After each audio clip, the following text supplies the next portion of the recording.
Em nome do Pai, do Filho e do Espírito Santo. Amém.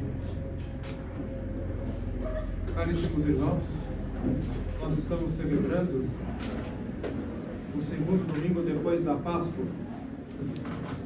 Este domingo é conhecido como o Domingo do Bom Pastor, porque o evangelho deste domingo é aquele do capítulo 10º do Evangelho de São João, em que Nosso Senhor faz o discurso do Bom Pastor, ou o sermão do Bom Pastor. Como nós ouvimos no Santo Evangelho de hoje, Nosso Senhor fala: eu sou o bom pastor. O bom pastor dá a vida por suas ovelhas. O mercenário que não é pastor, quando vê as ovelhas serem atacadas, ele foge, porque é apenas um mercenário e não é pastor.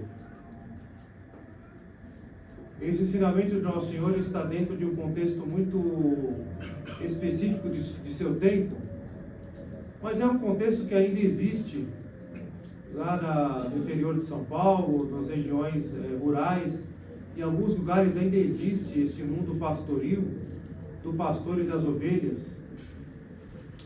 E Nosso Senhor usa esta imagem para nos falar da nossa relação com Ele, o que Ele é para nós e o que nós somos para Ele. O pastor é aquele que tem uma profissão, e a sua profissão é cuidar das ovelhas. O dono de uma terra que cria ovelhas, ele contrata então um pastor, alguém que geralmente recebeu esta função, este ofício do seu pai, de seu avô, de seu bisavô, ou seja, é uma coisa que vem de família geralmente, e ali naquele ambiente pastoril, aquela pessoa então aprende como cuidar de ovelhas, e de maneira que este tipo de ofício tem algo muito específico dele, que se trata do pastor se afeiçoar pelas ovelhas, a ponto de dar um nome para cada uma delas, e de chamá-las pelo nome e elas atenderem.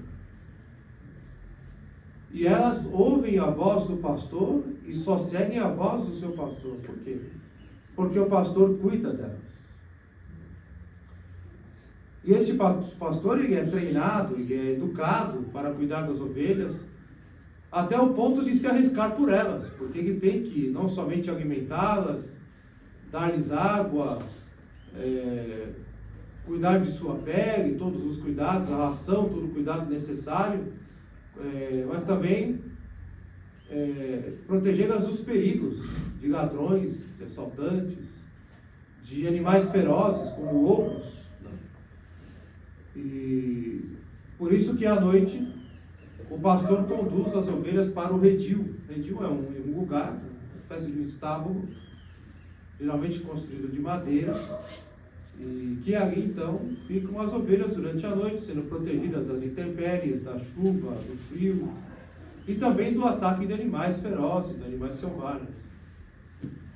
E o pastor então guarda ali as ovelhas no redil, e ele as guarda de tal maneira a se arriscar por elas, porque ele pode ser surpreendido por um ladrão que o pode matar, um bandido, ele pode ser surpreendido por um animal feroz que pode matá-lo, e ele deve então proteger as ovelhas, a ponto até de arriscar sua própria vida e morrer para protegê-las. A profissão, o ofício do pastor, ele chega até esse ponto. E mais do que questão de exigência da sua profissão, ele também está disposto a proteger as suas ovelhas por causa do afeto que ele desenvolve por elas. Já o mercenário é alguém que não é um pastor. Ele é contratado de modo temporário e ele não tem os compromissos do pastor de se arriscar pelas ovelhas, nada disso.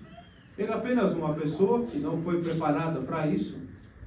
Ele não tem um contato familiar e pastoril de um pastor que é formado para tal ofício. É apenas uma pessoa que é contratada, por isso é chamado de mercenário. Ele só quer a mercê. Ele vai exercer ali uma função, e durante um determinado tempo, enquanto o dono das ovelhas não encontra um pastor para contratar definitivamente, Então aquele homem vai receber lá a sua diária de trabalho para cuidar daquelas ovelhas, mas ele não se compromete em contrato, em se arriscar por elas, em nada disso. Apenas dar a ração na hora certa, apenas cuidar delas daquilo que lhe cabe, e não é obrigado a protegê-las de animais selvagens, nada disso. E ele encontra grande dificuldade porque ele não conhece o nome das ovelhas. E quando elas escutam a voz do mercenário, elas não seguem, porque elas não reconhecem a sua voz. Elas só conhecem a voz do pastor, porque o pastor cuida delas, está ali diariamente com elas, e tem afeto por elas, dá comida, as protege, etc. Então este é o mercenário, que só quer a mercê. Ele vai exercer o trabalho dele, honestamente, mas ele só vai receber por aquilo. Ele não tem um compromisso com as ovelhas. Nosso Senhor usa então esse contexto do mundo pastoril para então nos ensinar que Ele é o bom pastor e que o bom pastor dá a vida por suas ovelhas. Já o mercenário que não é pastor, ou podemos dizer que é um falso pastor ou um aparente pastor, quando vê o lobo chegar para atacar as ovelhas, ele foge para se safar, para proteger a pele dele. Por quê? Porque ele não ama as ovelhas. Ele não tem afeto por elas. Ele não tem compromisso com elas. Então nosso Senhor usa bem o nominativo. Ego sum pastor bonus. Eu sou o bom pastor. Notemos aqui o artigo definido. O bom pastor. Não um bom pastor. O artigo definido. O bom pastor. Porque Ele deu sua vida por nós. Ele morreu por nós na cruz. Portanto, Ele é o bom pastor. E Ele cuida de nós como suas ovelhas. Como o pastor cuida das ovelhas, tem afeto por elas, as ama, dá sua vida por elas para protegê-las. Que nos chama pelo próprio nome, que é o nome de batismo. E as ovelhas conhecem sua voz e o seguem. E se assusta com a voz dos estranhos. Dessa maneira que Ele é então aquele que cuida de nós, porque se arrisca por causa de nós, porque deu sua vida por nós. Ele é o bom pastor. Portanto, Ele é digno da confiança das ovelhas. E as ovelhas escutam sua voz e o seguem tranquilamente. Porque Ele leva suas ovelhas às boas pastagens. E à noite, leva as ovelhas para o redil. O que é o redil? O redil aqui é a igreja, onde as ovelhas estão protegidas dos lobos, ou seja, dos ladrões, dos assaltantes, dos ataques do mundo, do paganismo, do mundanismo. E ali no redil da igreja, então, o pastor apacenta e cuida de suas ovelhas. Ali estão protegidas das intempéries, dos perigos, dos elementos deste mundo. Portanto, caríssimos irmãos, esse evangelho é uma passagem muito grata à igreja. De modo que a igreja quer nos transmitir esta verdade e esse conforto. Esse evangelho é muito confortante, é muito consolador. Nosso Senhor, Ele não é indiferente para conosco. Nosso Senhor cuida de nós como o bom pastor, porque Ele é o bom pastor. E nós somos suas ovelhas. Por isso que nesse dia, a igreja também nos exorta a nos precavermos dos falsos pastores, daqueles que não são os bons pastores. Por quê? Porque as ovelhas não podem reconhecer sua voz. E muitas vezes são mercenários. Não querem servir às ovelhas. Querem se servir das ovelhas. Não querem proteger as ovelhas. Querem, na verdade, proteger suas peles, como aconteceu na pandemia, que foi muito claro, ficou muito nítido para nós, quem são os pastores e quem são os mercenários. Porque os verdadeiros pastores, eles ficaram junto com as suas ovelhas,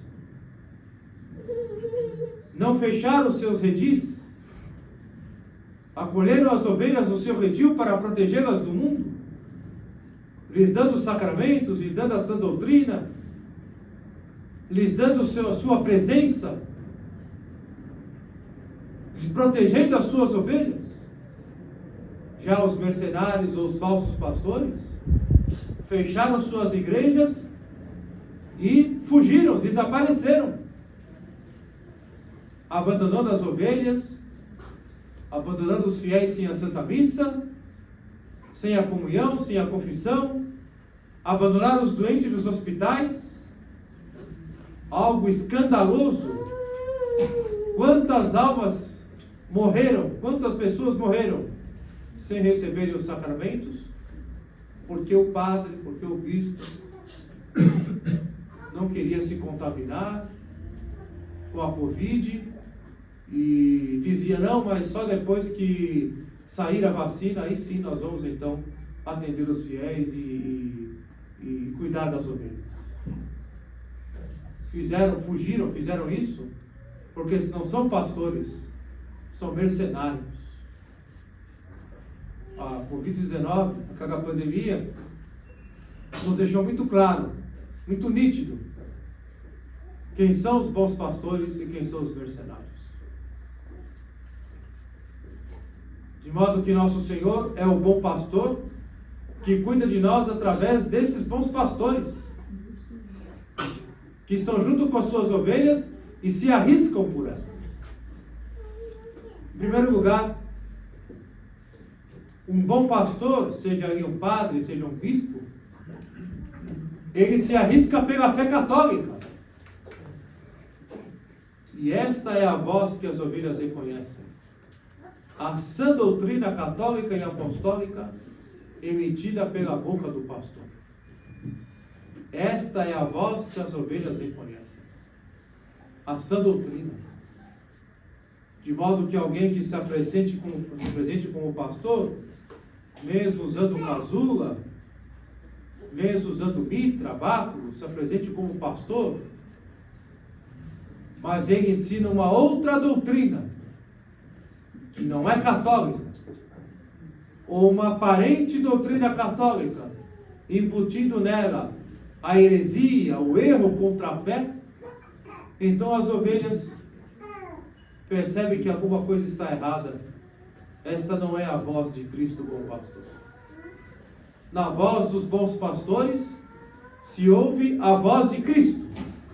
Ou seja, se ouve a sã doutrina de nosso Senhor. De modo que se alguém, mesmo aparentemente, como pastor, ensina uma outra doutrina que não é a sã doutrina católica e apostólica, este então é o mercenário, é o falso pastor.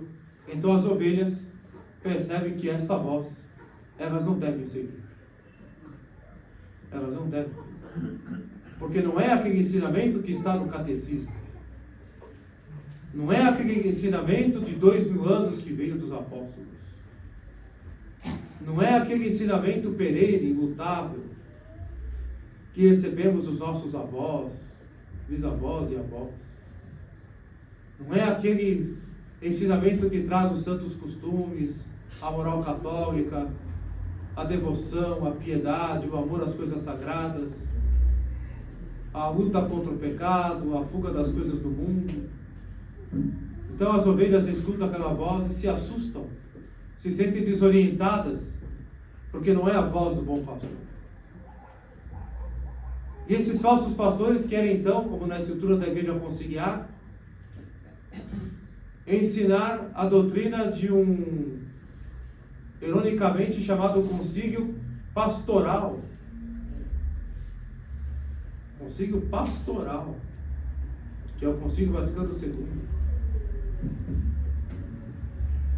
nós poderíamos chamar sim de um concílio mercenário, não um concílio pastoral. Porque esse concílio não repercute a voz do bom pastor. O Concílio Vaticano II reúne todas as heresias do modernismo.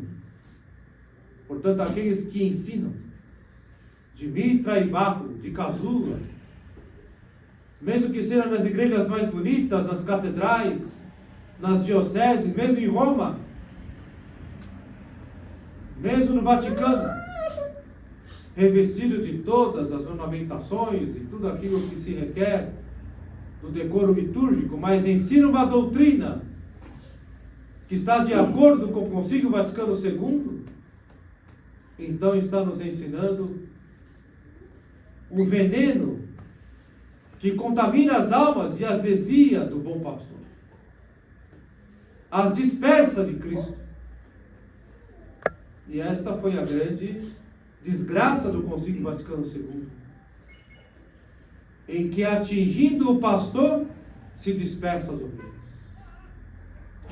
Em que aquele que está revestido de pastor ensina uma doutrina que não é a do bom pastor, essas ovelhas então se dispersam, se perdem. Então elas procuram este pastor por causa das aparências, por causa de sua eloquência, da sua oratória, por causa de sua graça, por causa de questões humanas. Porque é simpático, porque é agradável, porque fala bem, porque canta bem, porque dança bem, porque é um artista, porque é uma pessoa interessante, porque é bonito, porque é atraente, porque tem coisas especiais, diz coisas que agradam o mundo. E enganam tantas ovelhas, porque querem acreditar que é o pastor, porque ali na frente delas está a imagem de um pastor. A sua sensibilidade o engana, e querem acreditar que ali há uma sinceridade, há uma verdade, mas na verdade essas ovelhas estão sendo enganadas, ao invés de serem levadas para o redil da verdadeira igreja católica e apostólica, estão sendo levadas, na verdade, para o abismo. E lá caem e se perdem. E assim se perdem as almas. Mas Cristo Nosso Senhor é o bom pastor. De modo que Ele refuta os mercenários. Portanto, devemos tomar cuidado em não seguir os mercenários. Não adianta nós queremos dizer que somos da tradição, que queremos a tradição católica, mas lá na internet está lá seguindo uma série de mercenários, de padres artistas e midiáticos, e bispos artistas e midiáticos, que ensinam uma doutrina que não é a católica e, portanto, são mercenários, falsos pastores. E muitos que se dizem da tradição, todos seguem eles na internet. Devemos determinantemente nos negar a seguir essa gente, de assistir seus vídeos, de assistir suas entrevistas, seus podcasts, porque eles destilam o veneno contra a doutrina católica. Portanto, devemos mostrar a nossa reprovação contra esta gente. Eu digo esta gente, porque sob o Concílio Vaticano II e na estrutura da Igreja Conciliar, estão ensinando uma doutrina que não é católica, uma doutrina que não vem dos apóstolos. De modo, caríssimos irmãos, que nós não podemos gostar de ser enganados. Já chega a ser um problema até no caráter, gostar de ser enganado. Viver uma ilusão e um sonho por causa de uma voz singela, uma voz aveludada, por causa de uma figura simpática e carismática, acabarmos nos contaminando com doutrinas falsas, e eles acabam atraindo multidões. lives de milhares de pessoas na internet, eventos e shows.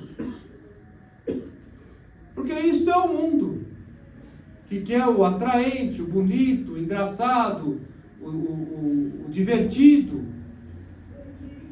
O mundo não quer a verdade. A verdade é dura, a verdade incomoda, molesta. Ela incomoda. A verdade não é simpática, atraente em primeiro momento. A verdade muitas vezes é um remédio amargo, mas que depois faz bem. Mas é amargo, porque se contrapõe ao nosso egoísmo, à nossa vaidade, às nossas más tendências, às nossas preferências pessoais. Então a maioria das pessoas quer seguir aqueles que têm um discurso aprazível, atraente, gostoso, agradável, e se perdem. Tem o coração ainda no modernismo, ainda está com o coração na Revolução Carismática, no Opus Dei, os Arautos do Evangelho, ainda está lá nesses grupos aí modernistas, está com o coração ainda lá naquela paróquia, naqueles movimentos pastorais. Então nós não podemos, nós que nos dizemos da tradição, que queremos ser católicos tradicionalistas, que queremos a fé da igreja, a verdadeira igreja, nós não podemos seguir, literalmente seguir, né? Não podemos seguir na internet falsos pastores. Ah, mas o padre lá é muito bem intencionado, ele tem reta intenção, ele tem boa vontade. Muito bem, que bom. Temos que rezar então para que estes abram os olhos e acordem, e abandonem essa estrutura conciliar, e trabalhem pela verdadeira fé católica e apostólica. Ou seja, se desapeguem de seus interesses pessoais que a estrutura conciliar lhes oferece justamente para segurarem esses clérigos ali. E se eles persistem por causa de seus interesses pessoais, por causa de suas garantias materiais, e ali permanecer por causa também do seu status, de tantas pessoas que o seguem, porque se deixar a estrutura conciliar, vão perder muitos seguidores. Vão perder os privilégios, vão perder as benesses, as mercês. Então esses que querem as mercês não são bons pastores. Diante da verdade, diante de Deus, aos olhos de Deus, diante da sã doutrina católica, da qual depende a nossa salvação, a nossa santificação, esses que por causa de interesses temporais, de coisas efêmeras, se insistem em permanecer num ambiente, numa estrutura conciliar, que se coloca diretamente contra o verdadeiro Deus,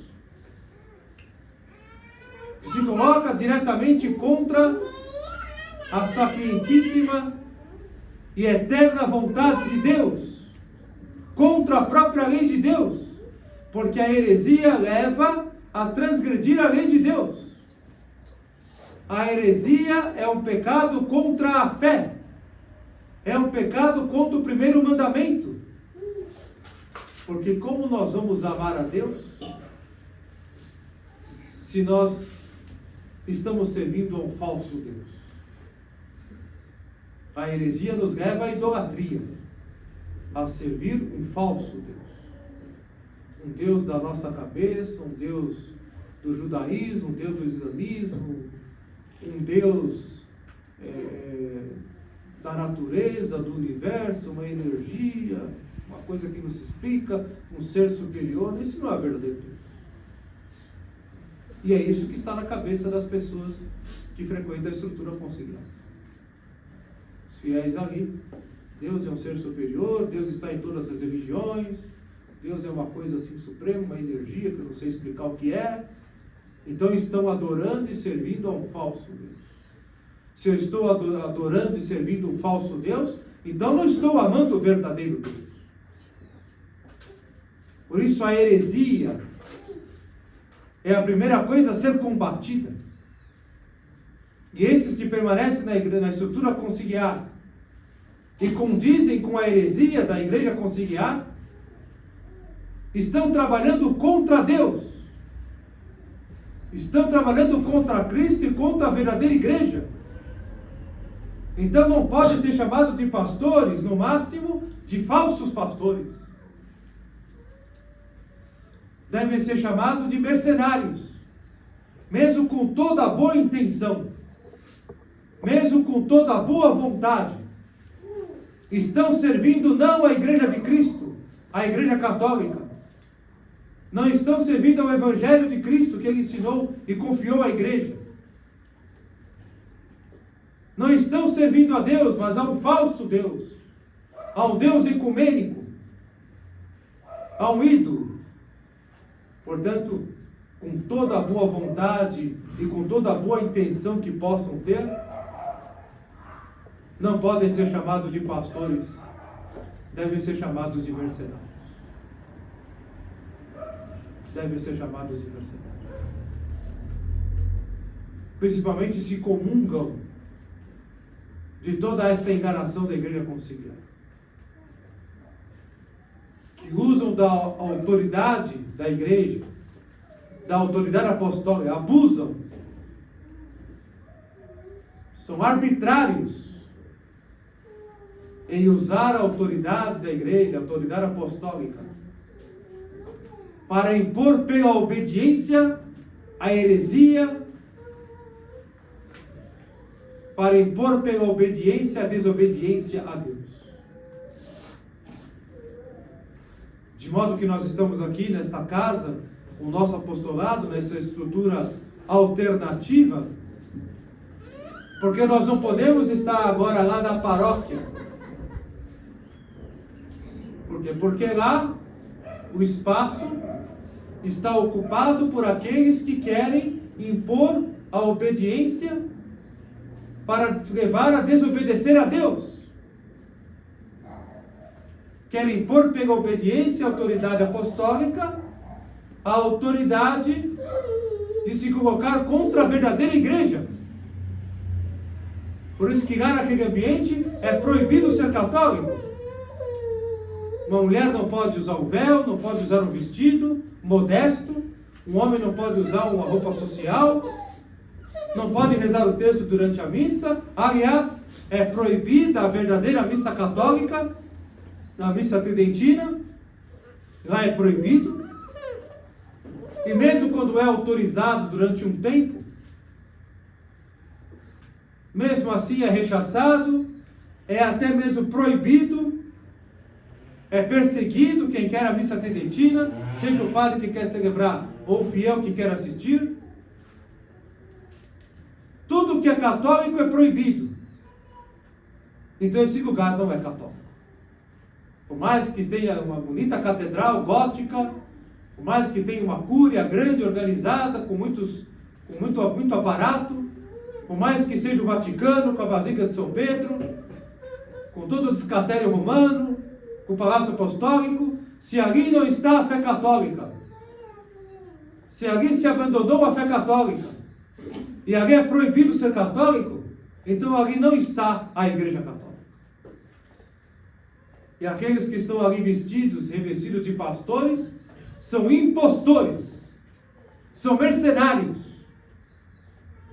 porque esse círculo vicioso do interesse pessoal, esse círculo vicioso dos mercenários, de buscar seus interesses, forma uma grande rede entre eles, esse clero modernista, em que por causa da conveniência material, e por causa do status e dos privilégios, das bonanças, das mercês, dos créditos que recebem com isso, então, em nome de uma comunhão eclesial, como eles chamam, se torna de fato uma grande conivência com o erro e uma conveniência de cada um.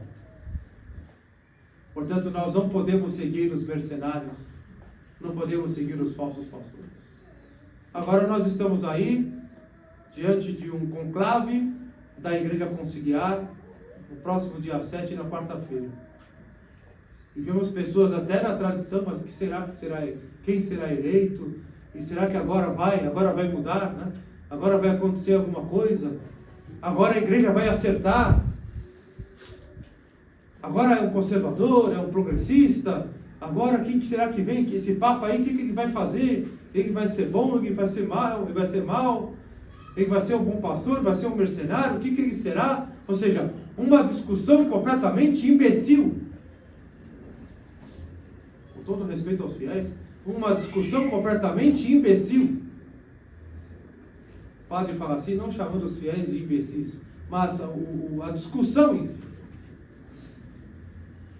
Como que a igreja vai melhorar agora com um Papa conservador? Como assim um Papa conservador? Um Papa progressista? Como assim? Ou seja, o próprio discurso revela que o que se trata nesse discurso não é a igreja. Que a igreja ela não acerta aqui e erra ali. A igreja ela é santa e indefectível. A igreja não erra. A igreja é o corpo místico de Cristo, o templo do Espírito Santo. Ela é uma instituição divina, não é uma instituição humana. A igreja não se dá em tentativa, em erro. A igreja não é uma republiqueta como o Brasil se tornou depois da inauguração do golpe republicano, e que tem um governo que é muito bom, outro muito ruim, e o melhor que tem está entre os piores. É bom, mas não é o melhor, é bom, mas nunca é bom. Ou seja, caríssimos irmãos, esse entendimento da igreja como se fosse uma republiqueta, em que aquele que até dizem que vence a eleição, quem vai ganhar o conclave? Meu Deus do céu. Quem vai ganhar o conclave? Diz a mídia. Quem vai ganhar o conclave? Como se fosse um campeonato de futebol, como se fosse uma eleição de um condomínio, como se fosse a eleição de uma republiqueta como está o nosso país. Quem vai ganhar o conclave? Ou seja, tudo é humano, tudo é simplesmente político, tudo é simplesmente rasteiro, tudo é interesse humano. Esta não é a Igreja Católica. O próprio discurso mostra que esta estrutura não é mais a Igreja Católica.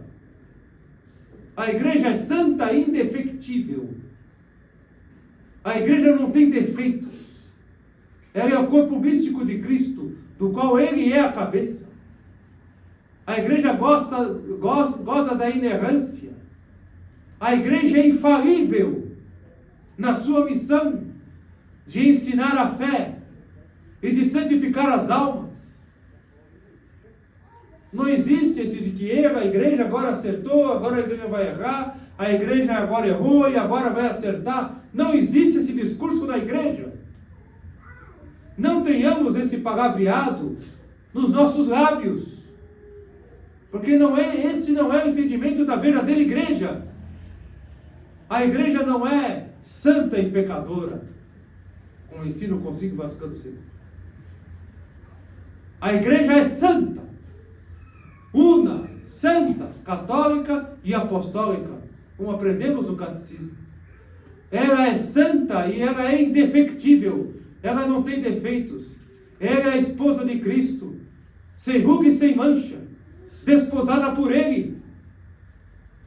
É a noiva linda, perfeita, sem defeitos, bela, gloriosa, preparada para o esposo que é Cristo. Esta é a Igreja Católica. Esta é a Santa Igreja. A Santa Igreja. Agora, esta igreja do conclave, conciliar que teremos no próximo dia 7, na quarta-feira, é uma falsa igreja. Não é a Igreja Católica e Apostólica. Porque abandonou-se a fé. Se ali não há fé, então não há igreja. Se não há fé, não existe o resto. Não existe o restante. E isso, caríssimos irmãos, então, recai sobre o papado. Porque a infabilidade papal, ela se baseia na infabilidade da igreja. Então teremos agora um Papa que vai nos ensinar as coisas certas, porque o outro ensinou as coisas erradas. Francisco ensinou tudo errado. Então agora tomara que ganhe no conclave, alguém que ensine as coisas certas. Como que o Papa pode ensinar uma coisa errada? Pedro, tu és pedra, e sobre essa pedra eu edificarei a minha igreja. Tu és Pedro, e sobre esta pedra eu edificarei a minha igreja. E as portas do inferno não prevalecerão contra ela. Como que o sucessor de Pedro, o Papa, pode ensinar alguma coisa contra a fé? Como nós vamos seguir alguém que ensine alguma coisa contra a fé católica? Se esse que ensina alguma coisa contra a fé católica é Papa ou não é, a igreja vai dizer. Nós não temos autoridade para dizer se é Papa ou se não é Papa. O que nós sabemos é que não podemos segui-lo. O próprio Papa Pio IX disse: se algum Papa vos ensinar alguma coisa diferente da doutrina católica, então não o siga. Não podemos segui-lo. Mas como que nós podemos compreender que um Papa pode ensinar o bem contra a fé e a moral católica? Então, não é a pedra. Então, ele não é a rocha firme. Todos poderiam errar, menos ele. É ele que nos confirma na fé. Então, como que alguém revestido de Papa pode ensinar alguma coisa contra aquilo que Cristo confiou a ele?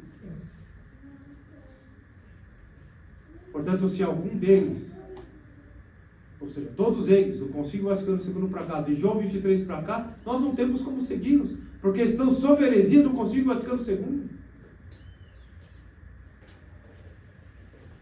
De modo que, se agora elegerem lá, né, se agora ganhar o conclave, né, ganhar o campeonato lá, vai começar quarta-feira. Se algum deles ganhar o conclave, e ou seja, algum entre eles que ganhar o conclave, e ele ser um conservador, e ele dizer: olha, não, agora pode celebrar a missa tridentina, não tem problema nenhum, volta a missa tridentina de novo, nas dioceses, o bispo não pode proibir mais, deixa os tradicionalistas em paz, deixa eles ser católicos, não tem problema. Porém, não condenar o Concílio Vaticano II, proclamando-o como um conciliábulo, um falso concílio, com todos os seus efeitos, o principal deles a missa nova, não anular todos os atos dos pontífices conciliares, dos papas conciliares, de João 23 até Francisco, se não anular todos os novos órgãos, todos os efeitos do Concílio Vaticano II, e colocar a igreja no trilho de Pio XII para cá, por mais que estenda a missa tridentina e favoreça a tradição e celebre missa de casua romana, ou mesmo que celebre só a missa tridentina na praça, na Basílica de São Pedro, se não condenar o Concílio Vaticano II com todos os seus erros, com todos os seus efeitos, não podemos segui-lo. Que não venhamos aqui, mas agora o Santo Padre autorizou, agora temos Papa de verdade. Se não anular o Concílio Vaticano II com todos os seus efeitos, nós não podemos segui-lo. Porque ele está contra a igreja. Ele está contra a fé católica e contra a moral católica. Se ele é Papa ou não é, um dia a igreja vai dizer passada a crise. Mas nós sabemos que não podemos segui-lo e que nós não podemos simplesmente nos iludir por causa da sensibilidade, por causa dos nossos olhos, que estão vendo alguém ali, um velhinho, e com aquela casula antiga, agora ele vai usar a casula de Pio V, e agora vai usar a coroa, e agora vai... Se não anular o Concílio Vaticano II, não adianta nada esses sinais. É tudo casca de catolicismo. Nós não queremos ser católicos aparentes. Nós queremos ser católicos de verdade. E a heresia, ela não convive com a fé. Da mesma forma que o pecado não convive com a santidade, a heresia não convive com a fé. De modo que nós não queremos ser católicos aparentes, ver uma casca de catolicismo. Não. Nós queremos a verdadeira fé católica, o verdadeiro catolicismo, aquele que vem dos apóstolos, aquele que os papas nos ensinaram no decorrer de todos os séculos. Queremos a verdadeira igreja, a verdadeira fé. Queremos ser santos de verdade. Não queremos aparecer para os outros, para o mundo ou para nós mesmos. Ou seja, nós nos recusamos a seguir falsos pastores. Porque os bons pastores, sobretudo nesse tempo de crise, são aqueles que se arriscam pela fé. São aqueles que são prejudicados, que são perseguidos por causa da fé e da igreja. Esses sim, que estão dispostos até a derramar o seu sangue. Esses que renunciaram ao seu conforto, que renunciaram aos privilégios da hierarquia, a títulos, a cargos, que renunciaram a privilégios, renunciaram a todo o prestígio da igreja conciliar do mundo e se arriscam e sofrem por causa da fé e por causa da verdadeira igreja de Cristo. Esses sim nós devemos seguir, porque esses guardam a verdadeira fé católica e apostólica. Aqueles que se estão na tradição e querem fazer acordo com Roma, a Roma conciliar, nós não podemos nos unir a eles e não podemos seguir. Reconhecemos as coisas boas que fazem, claro. Reconhecemos a boa intenção, a reta intenção até. Reconhecemos a boa vontade, não, tudo bem. Mas nós não podemos seguir. Porque irão levar as almas ao erro. Irão levar as almas à perdição. Porque um errinho contra a fé aqui se torna lá na frente um total desvio do céu. Portanto, caríssimos irmãos, ouçamos a voz do bom pastor, que é Cristo nosso Senhor, que nos fala através da igreja, da verdadeira igreja, o corpo místico de Cristo. Não nos iludamos com aparências de catolicismo. Porque os mercenários, eles conservam a casca de catolicismo. Conservam os paramentos, conservam a aparência, para justamente nos enganar. Eles não se mostram totalmente, porque senão fica muito evidente. Então, eles enganam os olhos das ovelhas. A ovelha ouve a voz e não reconhece, porém os olhos se enganam. A ovelha não percebe que aquilo não é a doutrina católica, mas a ovelha vê aquela aparência de autoridade, aquela beleza de paramentos, e a igreja, e a catedral, a basílica. Então fica iludida com aquilo e acha que ali, mesmo se ali não está a fé católica, não, de alguma maneira eu tenho que seguir porque ali tem um ar de autoridade que eu tenho que seguir. Não. Se a voz que eu ouço não é a sã doutrina de Cristo, se não é a voz do bom pastor, então é a voz do mercenário. Não reconhecemos a voz dos mercenários. Não reconhecemos as vozes dos mercenários. Nós só reconhecemos a voz do bom pastor. E os bons pastores são aqueles que fazem ressoar a voz do único e eterno pastor, nosso Senhor Jesus Cristo. Então esses sim, esses pastores que ensinam essa doutrina, e se arriscam pela fé católica, sobretudo nessa crise, que são perseguidos pela verdadeira fé católica, por causa da fé católica, por causa da verdadeira igreja. Estes sim, que renunciaram aos seus privilégios, que renunciaram aos seus interesses pessoais, por causa de Cristo e da verdadeira igreja, aí sim. Então esse nós devemos seguir, devemos apoiá-los, devemos rezar por eles. E devemos rezar pelo clero modernista, para que ali muitos bispos e padres acordem e abandonem essa estrutura conciliar. E abracem a verdadeira igreja católica e apostólica.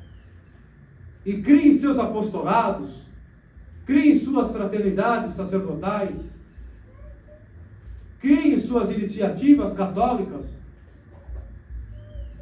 Tenham então a iniciativa de ensinar essa doutrina, o catecismo, de ministrar os sacramentos, para a manutenção da fé.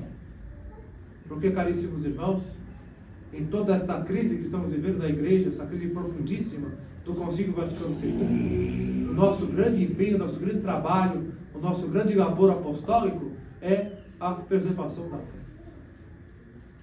É a preservação da fé. É isso que devemos deixar pela educação católica para os filhos, para os netos, para as novas gerações.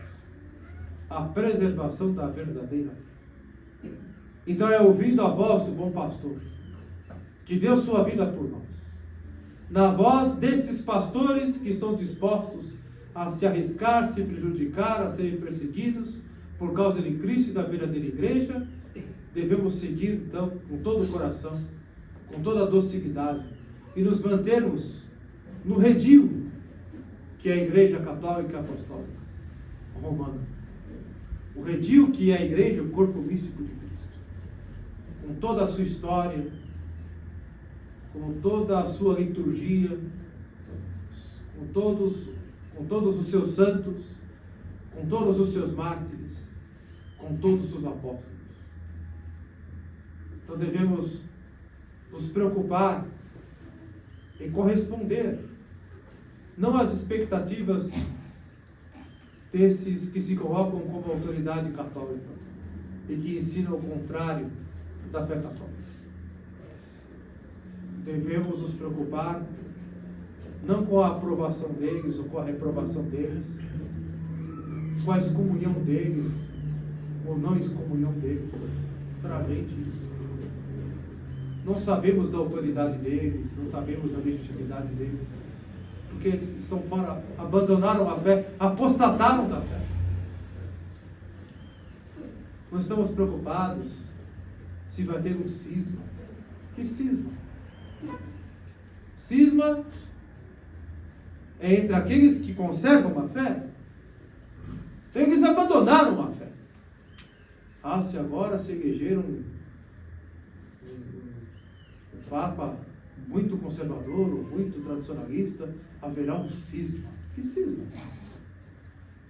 Que cisma? Eles abandonaram a fé, eles são apóstatas. Então vai ter um cisma, uma separação entre apóstatas. Porque cisma acontece entre aqueles que professam a fé católica e por causa de uma questão de falta de comunhão com o pontífice, então há um cisma, uma separação. Tá, isso aqui não se trata disso. Não estamos falando daqueles que preservam a fé. Estamos falando daqueles que abandonaram a fé católica. E que, portanto, não se trata de cisma, mas de apostasia. A única coisa que pode acontecer é, se não se anular o Concílio Vaticano II e os seus efeitos, é uma separação entre apóstatas. Entre aqueles que são hereges, que são apóstatas porque abandonaram a fé. Então não nos iludamos. Não nos iludamos. E esses são a grande maioria. A grande minoria são aqueles que preservam a fé. Portanto, não nos iludamos com essas aparências, com as notícias. Nos mantenhamos firmes naquilo que nos ensina o catecismo de São Pio X, o catecismo romano, aquilo que todos os papas ensinaram, até Pio XII, que não tem erros. É a doutrina límpida, sem essas gotas de veneno do Concílio Vaticano II e dos papas conciliares. De modo então, caríssimos irmãos, que ouvindo a voz do bom pastor e seguindo os seus passos que nós vamos nos salvar. Na voz desses bons pastores que são dispostos então até dar a vida para preservar a nossa fé. Então pensamos a Nossa Senhora nesse mês de maio, que é um mês de muitas graças, que ela abençoe a igreja. Devemos esses dias rezar pela igreja. Rezar pela igreja. Há muita preocupação com a pessoa que será eleita nesse conclave. Estamos esquecendo de rezar pela igreja, para que Nosso Senhor intervenha nela. Não é um homem que vai intervir. Quem vai intervir é o Espírito Santo. Que o Espírito Santo intervenha na igreja, como já está intervindo. Exemplo somos nós e tantos apostolados católicos que estão surgindo, que estão crescendo. É a intervenção do Espírito Santo. Mas que intervenha na igreja e restaure a autoridade católica e apostólica. Que nos dê um Papa verdadeiro, um imperador universal, o pastor universal. Este é o Papa. O imperador, o pastor universal, o patriarca do Oriente e do Ocidente. Este é o Papa, que não está unido aos bispos, que está acima dos bispos. Não pertence a colégio episcopal nenhum. Ele é o primeiro, o primado de Pedro. Rezemos a Nossa Senhora, peçamos a ela, nos dê a graça de que o Concílio Vaticano II seja completamente rechaçado, o Concílio Vaticano II seja deletado da face da terra, o concílio. Seja deletado da face da terra com todos os seus efeitos, conforme a sapientíssima vontade de Deus. Que seja como Ele quiser, no tempo que Ele quiser, no modo que Ele quiser, que não seja do nosso modo, que não seja do jeito que queiramos, que não seja do jeito que nos agrade, que seja como Ele quiser. Se não for da vontade dEle, que nossa geração veja a igreja restaurada, veja a igreja então passada a crise, voltando aos seus trilhos.